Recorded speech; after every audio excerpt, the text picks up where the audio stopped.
Oui, bonsoir à toutes et à tous. Nous avons un vœu qui est présenté au nom de la majorité municipale et un vœu d'autant plus important après les interventions que nous venons d'entendre.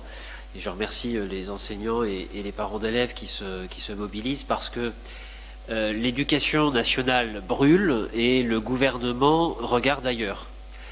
Elle brûle parce que les libéraux, à tout crin, de tout ordre, ces dernières années, avec leur prétendu remède de cheval pour l'éducation nationale, prétendument miracle, ont en fait fabriqué une éducation low cost. Elle brûle parce que les libéraux de toute nuance n'ont jamais vraiment réfléchi à la qualité de vie dans l'éducation nationale. Le mal-être des élèves reste prégnant, les professeurs se plaignent de leurs conditions de travail et les personnels en général sont soumis à des pressions énormes. Elle brûle l'éducation nationale parce que la France n'y consacre pas assez de moyens. 8% du PIB quand c'est 10% en moyenne dans l'OCDE. Et ce n'est pas terminé car on nous annonce 700 millions d'euros d'économies, de coupes plutôt, devrait-on dire, l'année prochaine.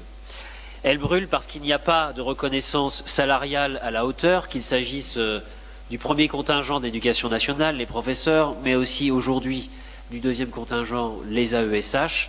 Les salaires y sont beaucoup plus bas qu'ailleurs en Europe.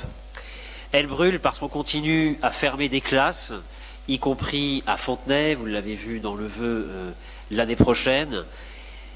Certes, il y a une baisse démographique, mais on devrait profiter de cette baisse démographique pour réduire le nombre d'élèves par classe.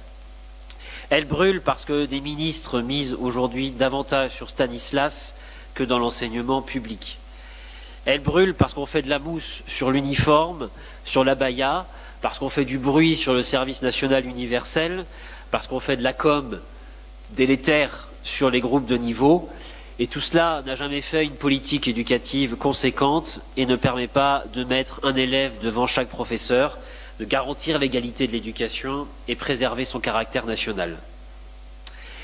Alors heureusement, à travers cette nuit libérale de l'éducation, pointent des soleils, des enseignants mobilisés, des élèves révoltés, des parents qui ne s'en laissent pas compter et qui entendent qu'on leur rende des comptes.